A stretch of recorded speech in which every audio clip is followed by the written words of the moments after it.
Good morning sa inyong lahat. Siguro ang agenda ko ngayong umaga ay mag-explore tayo dyan. Tapos walking, ligo sa ilog. Tapos parang gusto kong umakyat ulit dun sa bundok para ayun yung parang magiging cardio ko tsaka yung walking. So mamaya mag-explore explore natin to. Kaya kayo gumising na rin kayo, kulayan nyo yung mundo nyo or yung buhay nyo. Walang malungkot na buhay. Depende yon kung paano mo siya laruin or paano mo siya kukulayan. So gumising ka, kulayan mo yung mundo mo. Tignan nyo yung paligid, sobrang ganda. Ayun yung mga bundok. Siguro dito tayo banda mag-explore. Part na to ng Mayantok eh. Ayun, tignan mo yung mga bundok, napakaganda, di ba? Dito, meron ng bridge. Parang gusto kong bumaba dito sa try natin bumaba dito. Kasi meron ng merong bridge dyan. Tapos merong ilog. So, try natin kung malinis doon. Pupuntahan ko siya. Ito, merong ganito dito. Yan nyo. Okay din naman dito. Pwede nga magluto-luto dito eh. May ilalim ng tulay.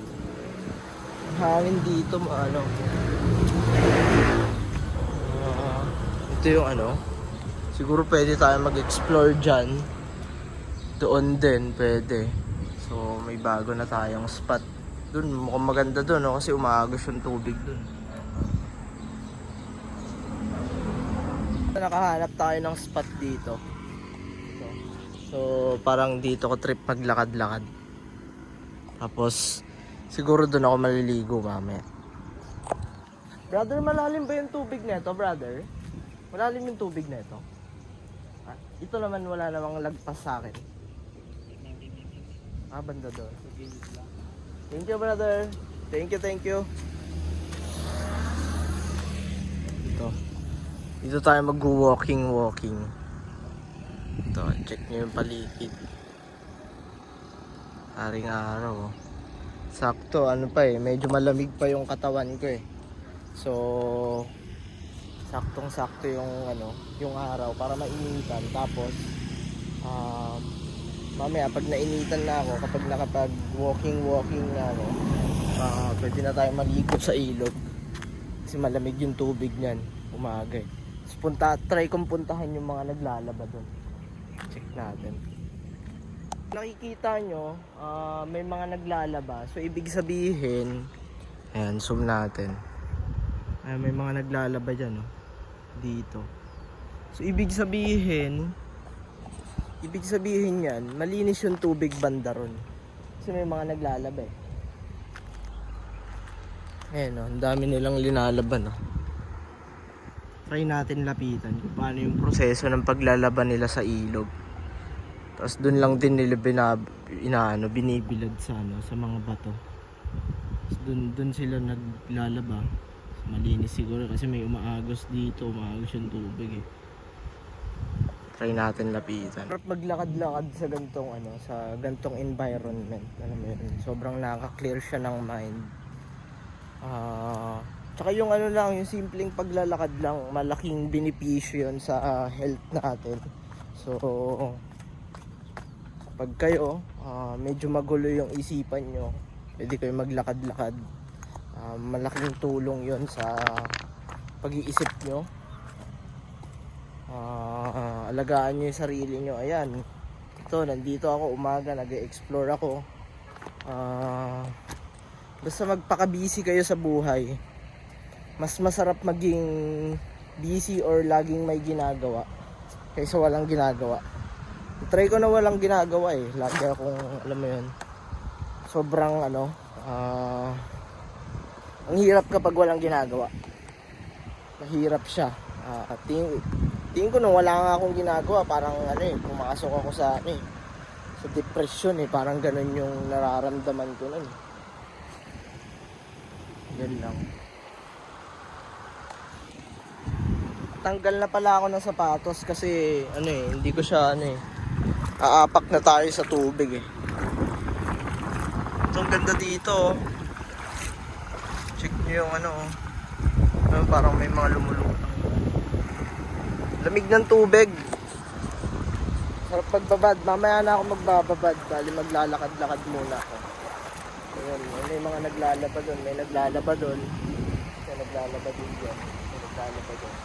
Ibig sabihin, malinis yung tubig dito. Kasi may mga naglalaba eh. So, check nyo yung spot natin yun. Doon may spot pa doon eh. Pero mukhang na-enjoy ko na dito eh. Yan. Kada umaga, ganito yung gagawin natin. Mag-explore tayo sa nature. Didikit tayo sa mundo.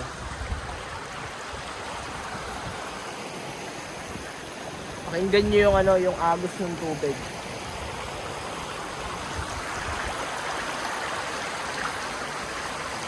Ngayong 2025, ano ba yung mga naiisip mo? Kung ano man yung mga naiisip mo na yon, umpisahan mo na.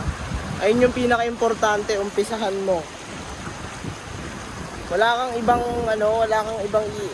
ibang papakinggan, hindi sarili mo lang. Gawin mo yung gusto mo, ayun yung pinaka-importante doon. At umpisahan mo na kung ano man yung mga naiisip mo. Kung mataba ka, kung ang balak mo ngayong taon pumayat, magpapayat ka, gawin mo na. Maging disiplinado ka. Kung ano man kung gusto mo naman magnegosyo, gawin mo na agad. Aralin mo lang ng konti, tapos gawin mo, umpisahan mo. Ayun yung pinaka-importante doon. Huwag kang matakot mag-umpisa. Huwag kang matakot sumubok. Mas magandang sumubok kaysa hindi sumubok. Ayun yung tunay na ayun yung tunay na risk. Ayun yung tunay na risk kapag hindi ka sumubok. So, kung ano yung naiisip mo ngayong 2025, gawin mo na, subukan mo na. Basta gawin mo na. Gawin mo na ngayon. Ngayon na. Gawin mo na. Ang sarap umupo dito habang pinapakinggan yung agos ng tubig. Sobrang nakaka-relax siya. Sobrang iba yung vibration ng ng alon ng tubig eh. Iba talaga yung nature. So kayo, maglalapit din kayo sa nature. Nature nating laging nasa nature talaga.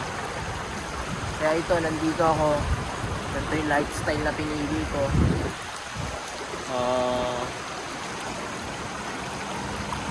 Basta ito siguro yung hindi siguro, ito yung pinakamamahalin kong lifestyle.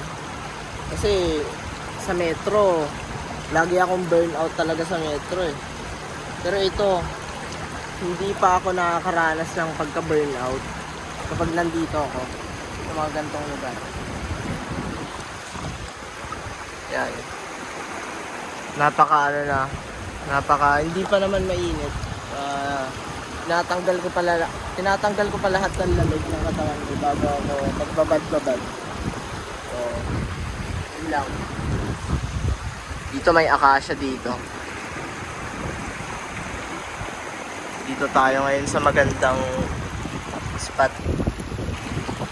Ang pansin ko sa mga Pilipino, takot sila sa araw.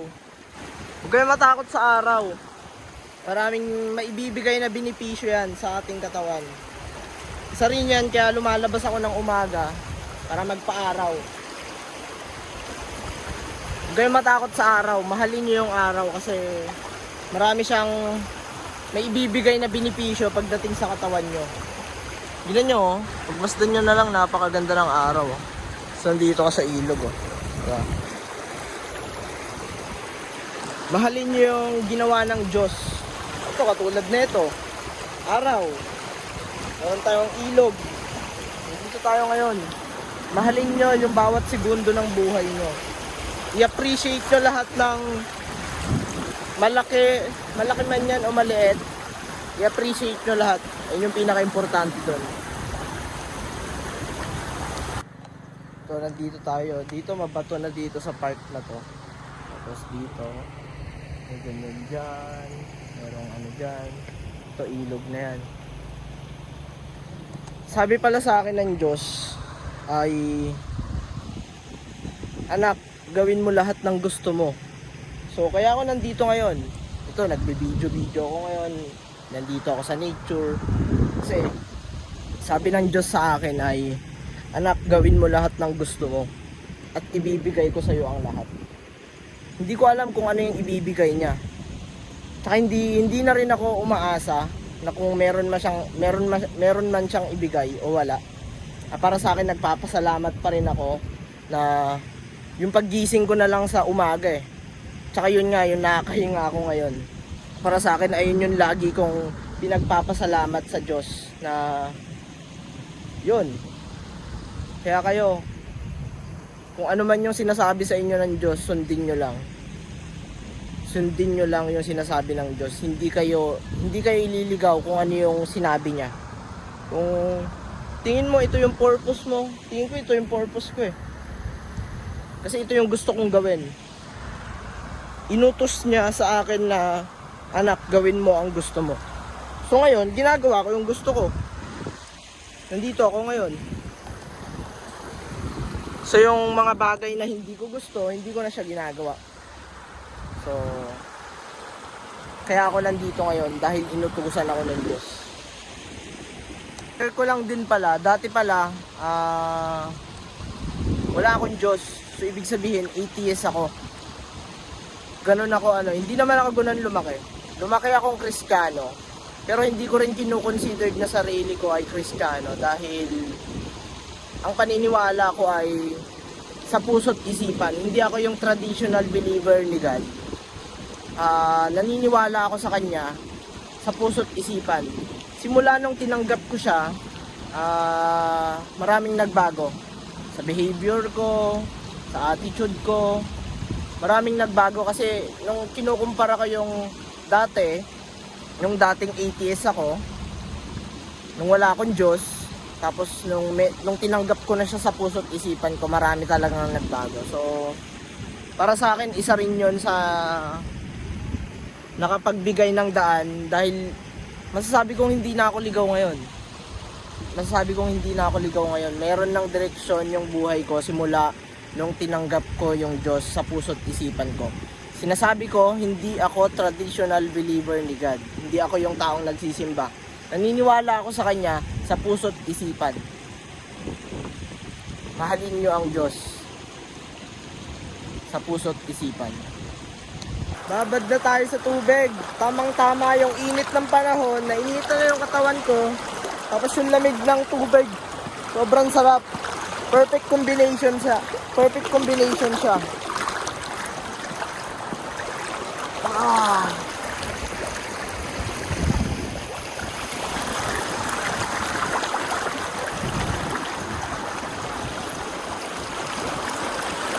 Kaya kayo, tulayan nyo yung mundo nyo. Tulayan nyo yung buhay nyo. Gawin nyo lahat ng gusto nyo, walang makakapigil. Gawin nyo yung gusto nyo. Ayun yung pinaka-importante doon. Gawin nyo yung gusto nyo. Hanggat wala kayong naaapakan tao, okay yun. Pero kapag meron na, negative na yun. Sarap dito sa ilog. Nung nasa metro ko, tapos nung hindi ko pa naaaral yung Wu-Wei tsaka yung Taoism, parang araw-araw akong patay. So ngayon, ang filosofiya ko sa buhay is, or ang ina-apply ko sa buhay ngayon ay the art of effortless living. So Wu-Wei. So ito, nandito lang ako. Wala akong iniisip. Hindi ko kailangang, nung nagtatrying hard ako na gusto kong makuha lahat yung mga gusto kong makuha, ang hirap niyang kunin eh. Pero nung naaral ko yung Taoism, yung Wu-Wei, parang sobrang dali na lang niyang makuha lahat. Tsaka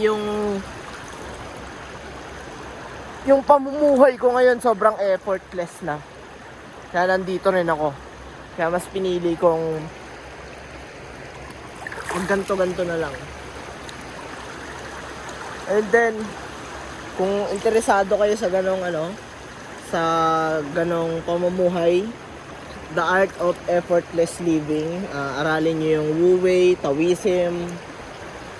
Wu Wei means doing nothing or wala kang gagawin. Nothing, doing nothing.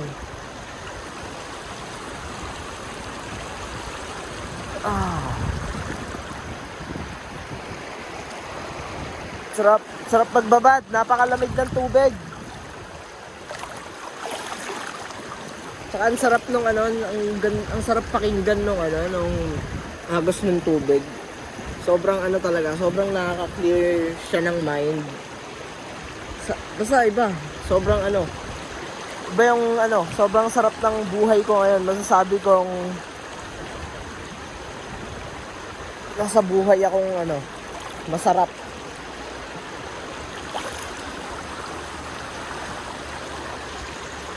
Ang Taoism ay para siyang agos ng tubig. Hahayaan mo yung natural thing o hahayaan mo yung natural na agos kung saan ka saan ka niya dadalhin. Para siyang agos ng tubig. Hindi mo siya pwedeng counterin, hindi ka pwedeng mag-trying hard o counter flow yung agos ng tubig. So ang Wu Wei is kailangan mong sabayan yung agos. Kasi pag sinabayan mo lang yung agos, hindi mo kailangan maging trying hard, hindi mo kailangan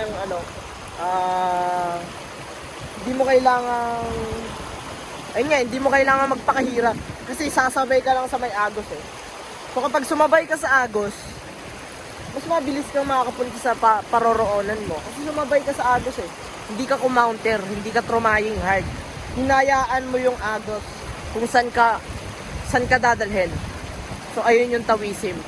Ayun yung pinaka-basic explanation niya. Para siyang agos ng tubig. Para siyang flow ng tubig. Kung papansinin niyo yung flow ng tubig, ganun lang. Diba? So dapat ganun din yung buhay. Sabayan nyo lang yung agos ng buhay. Wag nyo yung counterin yung agos ng buhay. Para sa akin. Yun lang. Tapos na akong magbabad dito sa ilog. Ngayon, babalik na ako dun sa mag-walking lang ako. Sobrang ganda ng umaga ko ngayon kasi kinulayan ko siya. So, kayo rin, try nyong lumabas-labas. Explore nyo yung mundo. Explore nyo yung mundo.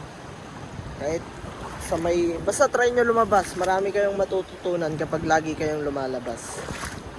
Huwag kayong magpakulong sa isang sa 4 na kwadrado. Huwag kayong magpakulong sa 4 na kwadrado lang. Explore nyo tong mundo kung gaano kaganda. Lumabas-labas kayo kasi marami kayong matututunan kapag lumalabas kayo. Tulad na ito, may mga na-explore tayo ngayon na magagandang lugar. Alam kong marami pang magandang lugar dito. Sa mga susunod na araw, explore pa rin tayo. Sa umaga, explore pa rin tayo sa nature. Tapos, sa hapon, gym. Ganun lang yung lifestyle ko. Sobrang simple lang.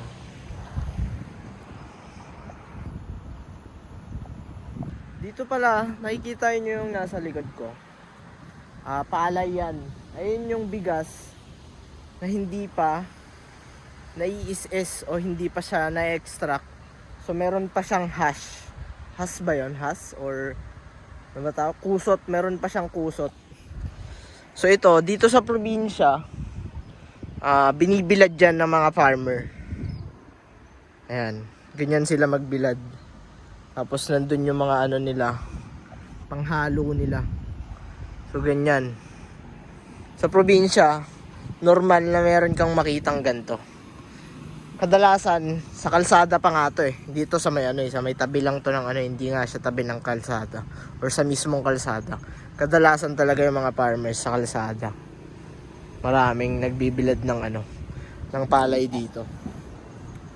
So ngayon, uwi na siguro ako sa bahay. Okay na yung umaga ko ngayon. Nakulayan ko na siya. Tapos mamayang hapon, kukulayan ko ulit yung hapon ko.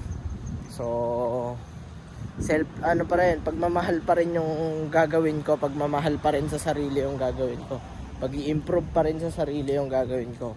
So mamayang hapon, mag-gym naman ako. So ang gagawin ko pala mamayang hapon sa gym ay chest day ako kasi kahapon nag-legs ako. Kita-kits tayo mamaya sa gym. Ayan, nasa gym na pala ako niyan, hapon na. So gym na kapag hapon.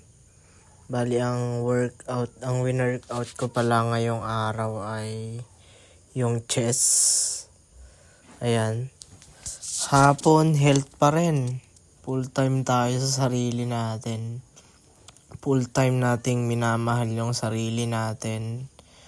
Wala tayong papalampasing araw sa pagmamahal sa ating sarili, sa aking sarili. Sa aking sarili, hindi ako magsasawang mahalin ang aking sarili. Araw-araw ko siyang mamahalin at araw-araw ko siyang i-improve. Ayan yung ginawa ko dyan. Kahit kayo rin, mahalin nyo yung sarili nyo kasi wala nang ibang magmamahal sa inyo kundi ang sarili nyo. Bago kayo bago kayo magmahal ng ibang tao, dapat matutunan nyo munang mahalin yung sarili nyo or bigyan ng halaga yung sarili nyo. Ayan, katulad yan, mag-gym ka, mag-exercise ka, tumakbo ka, kulayan mo yung buhay mo, kulayan mo yung mundo. Kung wala kang ginagawa, pwede kang tumakbo, mag-walking, yung mga simpleng ganun lang. Maganda siya sa mental health. Mental health, sa health, sa physical. So, yun lang, huwag kang magsawang alagaan yung sarili mo. So, ayan, nag-ano na ako dyan. Ewan ko ang tawag dyan eh. Pero chest yung win-workout natin. Yun pala, yan, bali, ayan yung ginawa ko dyan. Ano ba, tingin nyo ba kailangan ko ba bang palakihin yung katawan ko? Parang tingin ko, kung nagkakain ako ng carbs ngayon tapos napansin ko nadadagdagan yung yung mga bilbil ko so parang parang hindi ko kaya magkaroon ng mga ganun So, ang iniisip ko ba i-maintain ko na lang yung ganyang katawan or magpapalaki pa ba ako? Pero try ko din. Pero sana yung gusto ko sana hindi nadadagdagan yung taba ko habang kumakain ako ng maraming maraming pagkain Ang dami kong kinakain ngayon, mas lalo carbs. Ang dami kong kinakain, ang dami kong pinapasok na carbs talaga. Kaya, kung papansinin nyo, yung tiyan ko, medyo tumataba na. Ayan, medyo naaning ako dyan kasi hindi ko na naangat yan. Nagpatulong na ako kay brother dyan. Tignan nyo dyan. Bali, yung pinakahuling hindi ko na kaya. Kaya papatulong tayo kay brother dyan. Hindi ko na naangat yung pinakahuli. Ayan na. Nagpatulong na lang tayo kay brother. Buti na lang may mabait na doon. Tsaka tignan nyo, ang gagaan ng ko. Pero, ang hina ako magbuhat. Sa totoo lang. Napakahina ko. So, ayun yung ayun yung katawan ko. Tignan nyo na lang. Bukas, kita-kits ulit tayo sa